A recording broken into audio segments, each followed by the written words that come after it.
नमस्कार, मी राजेंद्र चव्हाण, रत्नागिरी. दैनिक सागरच्या सागर वेव या यूट्यूब चॅनलमध्ये आपल्या सर्वांचं स्वागत आहे. आषाढी एकादशी म्हटलं की वारकऱ्यांच्या मनामध्ये एक भक्तीचा जागर निर्माण होतो आणि आषाढी एकादशीपूर्वी सर्व संतांच्या पालख्या या विठुरायाला भेटण्यासाठी पंढरपूरला मार्गस्थ होतात. आजही अनेक पालख्या पंढरपूरला मार्गस्थ होत आहेत. या सर्वांच्या पार्श्वभूमीवर दैनिक सागरने अभंग वारी ही लेखमालिका दैनिक सागरमध्ये सुरू केली आहे आणि त्याच पार्श्वभूमीवर सागर वेवमध्ये आपण ज्या लेखिका आहेत त्या लेखांच्या त्यांच्या अभंगाबद्दलची जे काही मत आहे ते आपण जाणून घेणार आहोत. यावेळी आपल्यासोबत आहेत सेवानिवृत्त प्राध्यापिका अंजलीताई बर्वे मॅडम. मी सागर वेव्ज आणि परिवाराला धन्यवाद देते, कारण सागरमध्ये येणारी जी काही नेहमीचा फॉर्मॅट आहे त्याच्यामध्ये येणारी सगळी वृत्त, बाकीची सदरं, याच्यामध्ये दरवेळेला वारीच्या संदर्भात आमच्याकरता खास जागा ठेवलेली असते आणि आम्ही वर्षानुवर्ष लिहितोय. पण तरीसुद्धा तिथे शब्दमर्यादा असते आणि त्यामुळे सागर वेव्हच्या मुलाखतीमुळे तिथे जे काही मांडता येत नाही मर्यादेमुळे तेही सांगता येईल याचा आनंद व्यक्त करते आणि धन्यवाद देते. सुरुवातीलाच ताई, सुरुवात करताना आपण असं करूया की ही वारीची संकल्पना, वारीची सुरुवात नक्की केव्हा झाली असेल, काय सांगाल याबद्दल? हजारो वर्षांची परंपरा आहे वारीची. कारण पहा, आपले संत एकनाथ महाराज म्हणजे 300-400 वर्षांपूर्वीचा काळ आपला, तर त्यांचे आजोबा भानुदास, या भानुदासांच्या काव्यामध्ये लिहिलेलं आहे की आमची पंढरपूरच्या वारीची परंपरा अनेक वर्ष वंश चालू आहे. म्हणजे याच्यावरनं असे निष्कर्ष काढले गेलेत त्या काव्यांवरून, अभ्यासावरनं, की ही परंपरा हजारो वर्षांची आहे. त्याला आता एक विराट स्वरूप आलेलं आहे. पण याबद्दल बोलताना आता तुम्ही जे लेख लिहिलेत संत नामदेवांबद्दलचे आमच्या दैनिक सागरमध्ये, दोन्ही अभंग तुम्ही त्यामध्ये आहेत, नामदेव आणि पंढरपूर वारी, याबद्दल मला जरा सांगा ना. छान. म्हणजे संत नामदेवांबद्दल आपण नंतर बोलूच, चर्चेमध्ये खूप बोलण्याजोगं आहे. पण त्यांचं जर नातं बघितलं ना, पंढरपूर आणि संत नामदेव यांचं खूप छान नातं आहे. म्हणजे बाकी तुम्ही आत्ता बघता की सगळ्या पालख्या आता एकेका ठिकाणून निघालेल्या आहेत. देहूहून येते, पैठणहून येते, आळंदीहून येते पालखी. असे हे सगळे संत पंढरपूरला येतात आणि आपले वारकरीही वेगवेगळ्या ठिकाणहून पंढरपूरला जात आहेत. पण नामदेवांच्या बाबतीत तसं नाही. नामदेव तिथलेच आहेत, पंढरपुरातलेच आहेत आणि अगदी लहानपणापासून घरातून नैवेद्य विठुरायाला त्यांच्याकडून जातोय आणि त्यामुळे त्यांचं आणि विठुरायाचं, त्यांचं आणि पंढरपूरचं अतिशय सुंदर असं नातं आहे, ऋणानुबंध आहेत. अगदी लहानपणी नैवेद्य त्याने खावा आपल्या विठुरायानी म्हणून त्याच्यापुढे डोकं हपटून हट्ट करणारे संत नामदेव आपल्या डोळ्यापुढे सख्य भक्ती म्हणून येतात. त्यामुळे हे नातं खूप छान आहे. आणि म्हणून मी जे 2 अभंग घेतलेले आहेत त्यातल्या एका अभंगामध्ये त्यांनी पंढरपूरचं आणि पंढरपूरच्या वारीचं महात्म्य सांगितलेलं आहे की पंढरपूरला का येतात लोक, का यावं, एवढ्या लांबून चालत, हां, सुख कसं मिळतं वगैरे. पण ही वारकरी जे आहेत की अनेक दिवस चालत चालत पंढरपूरला जातात. त्याच्यामध्ये 5 वर्षीय मुलं असतात, लहान मुलं असतात. तर या वर्षी तर पाहिलं तर 107 की 108 वर्षांचे वृद्ध महिला त्या वारीमध्ये सहभागी झाले. त्यासुद्धा चालत कंटिन्यू पंढरपूरला जात आहेत. तर ही ऊर्जा त्यांच्यामध्ये कशी निर्माण होते, कुठून येते ऊर्जा? म्हणजे सायकॉलॉजी असं सांगते की ही मनाची ऊर्जा आहे आणि भक्ती असं सांगते की ती भक्तीची ऊर्जा आहे. की ती जी ओढ आहे आतून त्यांना लागलेली की पंढरपूरला आपल्याला जायचं आहे. भले मग देवाचं दर्शन कदाचित मिळत नाही, कळसाचं दर्शन घेऊन ही लोक पाठी येतात, पण ती जी वारीला त्यांची पावलं आपोआप वळतात, ती आतली एक आंतरिक ओढ आहे. आणि आत्ता मी म्हटलं असं की अभंगामध्ये नामदेव असं म्हणतायत संत नामदेव की इथे आल्यानंतर तुम्हाला आत्मसुख मिळेल. तर हे जे नित्यसुख आहे, हे जे आत्मसुख आहे, ते बाह्य जगातून मिळत नाही. म्हणजे आपण जी भौतिक सुख मिळवतो, पंच ज्ञानेंद्रियांनी मिळणारी सुख, म्हणजे त्याच्यात मग शब्द, स्पर्श, रूप, रस, गंध, हे सगळं छान छान जे आहे ते आम्हाला हवं असं वाटतं आणि ते मिळवलं की आम्हाला सुख मिळतं. तर हे सुख आपल्याला मिळतं आणि ते मिळवायचे प्रयत्न आपण करत असतो. मग शिक्षण, नोकरी, धंदा, सगळी जी काही जीवाची धडपड चालू आहे ती त्याच्याकरता चाललेली आहे. पण ही भौतिक सुख ही तात्पुरती असतात, ही कायम स्वरूपी मिळणारी नाहीत. म्हणजे आज मला छान सुग्रास भोजन मिळालं तर उद्यासुद्धा ह्याच्याहून छान काही वेगळं मिळतंय का? मग मी चायनीज खायला जाईन, कुठच्या तरी वेगवेगळ्या हॉटेलांमधले आस्वाद घेईन, त्याच्यानंतर मग 10 ठिकाणी हॉटेलात 10 दिवस खाल्ल्यानंतर घरचंच बरं म्हणून वरण भात तूप खाईन. त्यामुळे ही सुखं आहे ती कायमस्वरूपी नाही, टिकणारी नाही आहेत. म्हणून आपले संत असं सांगतात की तुम्हाला जर कायमस्वरूपी सुख हवं असलं तर ते आपली जी इंद्रिय आहेत, पंचज्ञानेंद्रिय, ही बहिर्मुख झालेली आहेत, ते अंतर्मुख व्हा. हे सुख आत आहे, त्या आतमध्ये असलेल्या देवाकडे, आत्मतत्वाकडे पाहण्यासाठी सगुण भक्ती सांगितलेली आहे संतांनी. सगुणाचे आवडी निर्गुणाकडे जे जायचं आहे, तर सगुणाची भक्ती केल्यावर हळूहळू निर्गुण तत्वाकडे आपल्याला जायचं आहे. म्हणून ती वारी अतिशय महत्त्वाची मानलेली आहे. आता ही सगळी तत्त्व ह्या जाणाऱ्या वारकऱ्यांना किंवा त्या खेडूतांना कळतात का, तर कदाचित या शब्दात त्यांना कळतही नसेल. पण त्यांचा जो श्रद्धास्थान असलेला देव आहे, पंढरीराया आहे, तिथे डोकं टेकल्यानंतर आमचे प्रापंचिक दुःखसुद्धा दूर होणार आहेत, ही श्रद्धा त्यांच्याजवळ आहे आणि ह्या श्रद्धेतून ती चाललेली आहेत. दुसरी महत्त्वाची गोष्ट असं आहे की कळत नकळत ती जेव्हा जातात, वारकऱ्यांचं अतिशय महत्त्व असं आहे की ते एकमेकांना नमस्कार करतात. बरोबर. आणि एकमेकांमध्ये देव पाहतात. तर त्यामुळे ते जरी जाऊन आले तरी आपण त्यांना नमस्कार करतो. की ही लोक जेव्हा वारीला जातात तेव्हा त्यांना प्रत्येक माणसामध्ये, चराचर सृष्टीमध्ये देव दिसतो, माणुसकीचं दर्शन घडतं. आणि जसं म्हणतात की तीर्थाटनाला, देशाटनाला गेल्यानंतर मनुष्य हुशार होतो, पांडित्य प्राप्त करतो. तर हे अनुभवही त्यांना घेता येतात. बरेचदा असं होतं की माझं दुःख एकदम बाकीच्यांची दुःख बघितल्यावर लहान वाटायला लागतं, की बाकीची आपल्याहून खूप दुःखात असू शकतात, ते बघितल्यावरही आपलं दुःख कमी होऊ शकतं.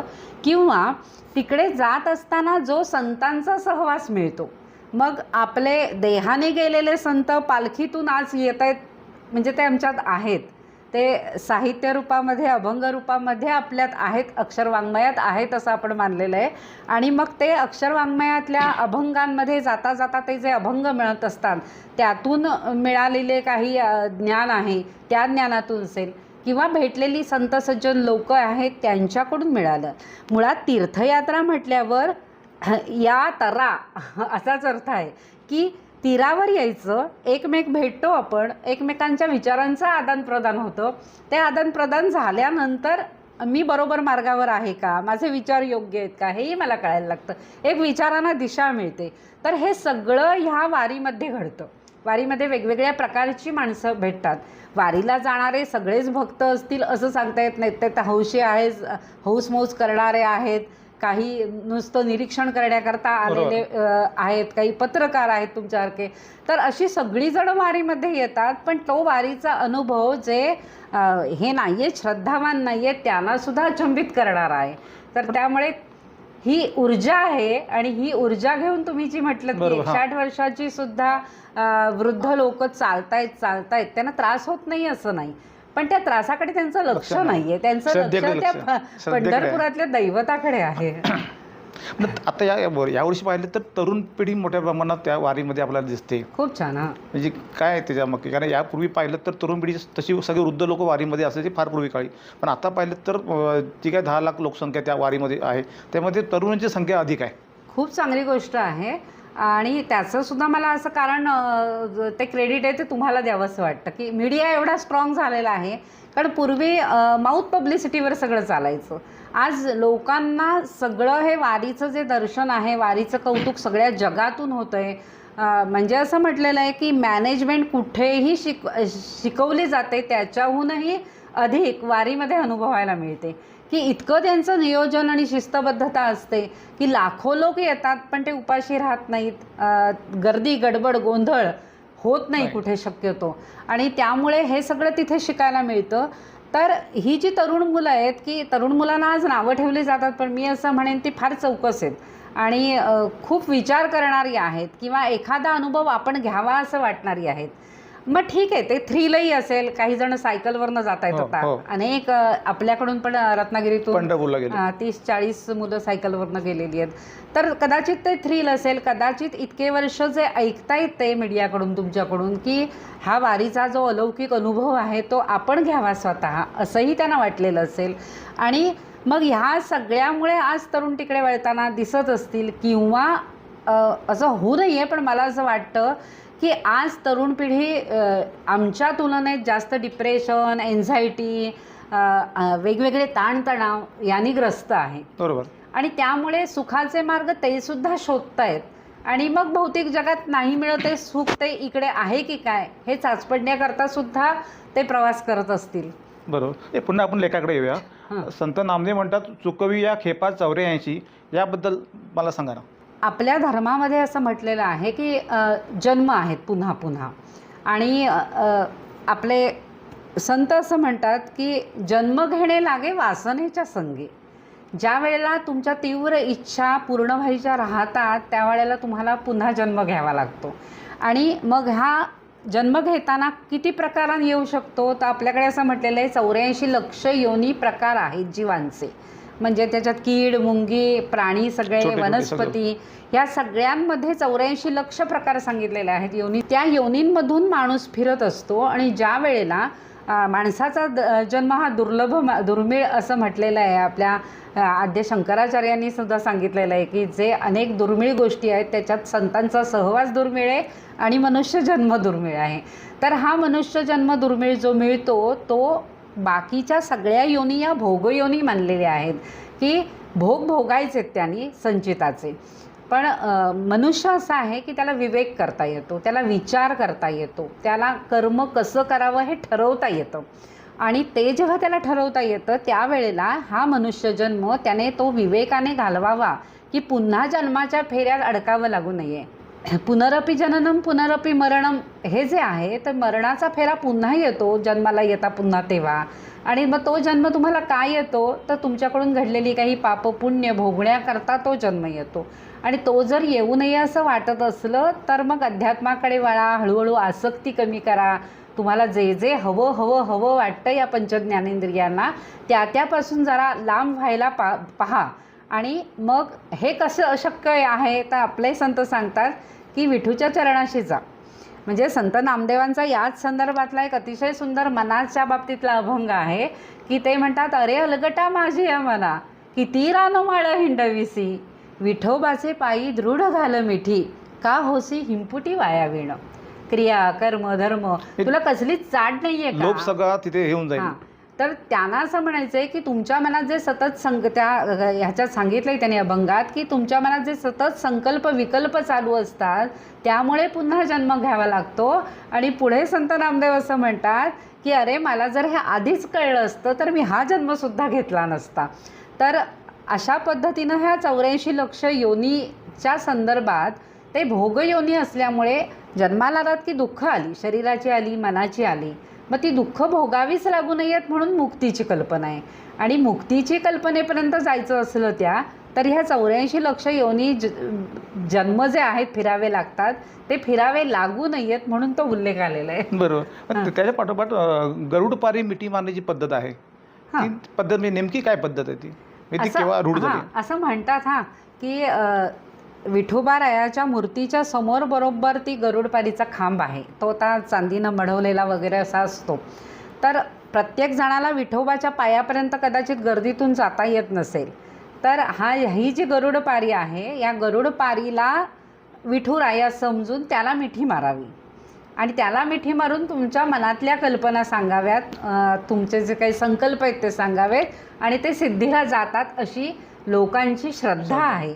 आणि म्हणून इथे संत नामदेव अभंगात सांगतात की तिथपर्यंत गेलास की गरुडपारीला मिठी मार. बरीच जण जातात पण त्यांना हे सगळे जे काही तिथे मांडलेल्या श्रद्धा आहेत ते माहीत नसतं. शास्त्रीय कारण त्याच्या मागची किंवा काय इतर जे काय ते माहीत नाही. त्यामुळे माहीत नसतं. तर ह्या अभंगातून ते कळतं की तिथे गरुडपारी नावाचं खांब आहे, तिथे लोक जातात, श्रद्धेनं मिठी मारतात आपल्या इच्छा पूर्ण व्हाव्यात म्हणून. आता इथे तुम्ही म्हणाल की इच्छा पूर्ण होतात की नाही होत, मग कुणाच्या काही इच्छा असू शकतील. तर इथे हा श्रद्धेचा भाग आहेच. मग तो अंधश्रद्धेचा आहे का तर मी म्हणेन नाही, थांबा की तिथे मिठी मारा आणि तिथे तुमचे जे संकल्प आहेत ते सांगा. तुमची पापं तिथे गेल्यावर नाहीशी होतील. ह्या टप्प्यापर्यंत एकदा मनुष्य आला की त्याला मग मुळात मी कुठेतरी पाप करणारा आहे ही जाणीव होते. आणि माझं पाप नाहीसं व्हावं ही वृत्ती निर्माण होते. आणि ही वृत्ती निर्माण होणं सुद्धा किती चांगलं आहे.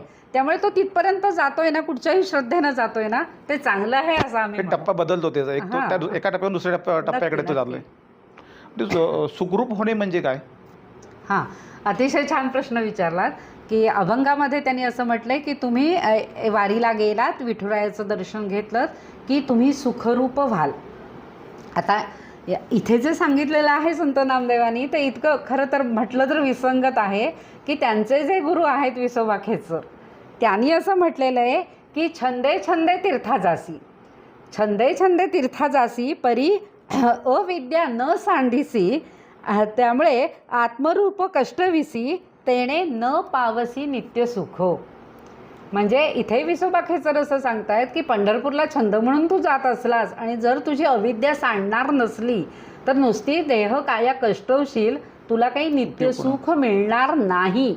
बरोबर याच्या उलट नामदेव सांगतायत, आपले महाराज सांगतायत की तिथे गेल्यावर तुला नक्की हे सुख मिळेल.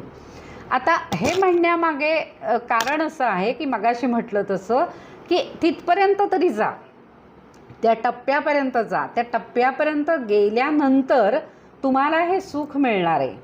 आता हे नित्य सुख आहे, हे आत्मसुख आहे. मगाशी म्हटल्याप्रमाणे पंचज्ञानेंद्रियांना बाहेरून मिळणारी जी सुख आहे त्याच्याहून हे वेगळं आहे. ते आत आहे, तुमच्यातच आहे, पण ते तिथपर्यंत तुम्ही अंतर्मुख होऊन पाहिलेलं नाही आहे. शेवटी आत्मा आणि परमात्मा म्हणजे काय, ते परमात्म्याचा अंश आत्मा आतच आहे, तुमच्यामध्ये आहे. तो तुम्ही शोधाल, जेव्हा तिथपर्यंत पोचाल, तो विचार कराल, तेव्हा तुमच्या लक्षात येईल. इथे सायकॉलॉजीच्या दृष्टीने जर तुम्ही बघितलं तर आत्मसुखाबद्दल बोलताना असं म्हणता येईल की मला जे दुःख होतं किंवा मला जे सुख आनंद, म्हणजे आपण व्यवहारात जो सुख आनंद शब्द वापरतो ते जे होतं ते माझ्या मनाच्या अवस्थेवर आहे. त्या मनाला जे वाटतं तसं सुख किंवा आनंद मला मिळतो. मुळात सुखाची जी आपल्या कल्पना सगळ्या आहेत त्या जर बघितल्यात तर त्या दुःखाच्या अनुभूतीवरच अवलंबून आहेत. म्हणजे आत्ता मी उन्हातून आल्यानंतर मी एसीत बसल्यावर मला छान वाटलं, तर त्याच्या पाठीमागे आधी मी दुःख भोगलंय उन्हाचं आणि उन्हानंतर मला गारवा मिळालाय, कष्टानंतर फळ मिळालं असं आपण म्हणजे प्रत्येक दुःखाची अनुभूती आपल्याला सुखाकडे नेते. असं प्रत्येक ठिकाणी वाऱ्याची झुळूक आली तर आधी आपण उन्हाने किंवा तहान लागलेली आहे आणि मग मी पाणी प्यालं तर तहानेची जाणीव मला त्रास देणारी होती आणि मग पाणी प्याल्यानंतर मला आनंद झाला आहे. असं प्रत्येक सुखाच्या बाबतीत तुम्ही जेव्हा विचार कराल ह्या, तर त्यावेळेला तुम्हाला दिसेल की मनाची अवस्था तुमची कशी असते त्याच्यावर ते सुख अवलंबून आहे. आता आपल्याजवळ वेळ कमी आहे, पण अगदी अतिशय असा म्हणतात तो योग्य मार्मिक अशी त्याच्यावर कथा आहे. लाओ त्से तुग म्हणजे इतिहासातला योद्धा नाही, हा तत्त्वज्ञ आहे चिनी. तर या तत्त्वज्ञानाची त्याची एक कथा सांगतात की त्याच्याकडे 2 घोडे होते त्या काळामध्ये. अगदी मी पटापट सांगते की पांढरे घोडे होते. ते ऐश्वर्याचं लक्षण पूर्वीच्या काळात मानलं जायचं, श्रीमंतीचं. तर ते पांढरे घोडे त्याच्याकडे होते, लोक कौतुकाने त्याच्याकडे श्रीमंत म्हणून बघत असत. आणि मग एकदा हे घोडे हरवले, रानात गेले, ते आलेच नाहीत. आणि मग लोक सांत्वन करायला गेले की अरे रे तुझे घोडे गेले, तर वाईट वाटलं आम्हाला, पण खूप वाईट झालं. तर तो शांतपणे म्हणाला, वाईट झालं की चांगलं झालं मला माहीत नाही, ते काळ ठरवेल. लोक परत आली. त्याच्यानंतर हे घोडे 2 रानटी घोड्यांना घेऊन परत आले. 2चे 4 झाले, श्रीमंती डबल झाली.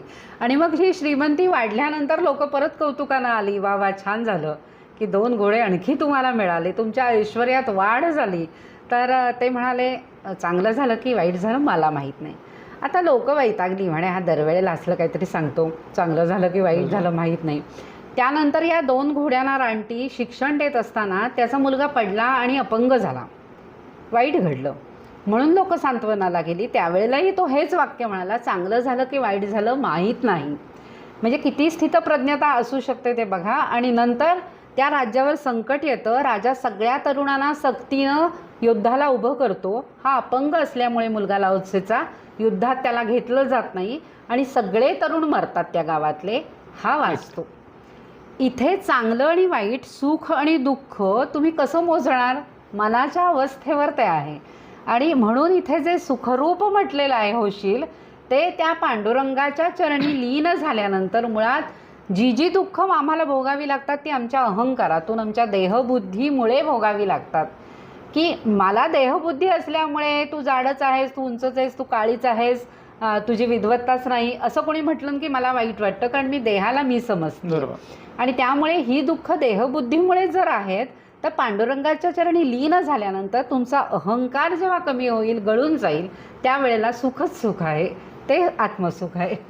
आता संतांचे साहित्य खूप आहेत, म्हणजे वाचण्यासारखे खूप आहेत, खूप आपण पाहतो. पण संत नामदेवांच्या साहित्यामध्ये असं विशेष काय आहे?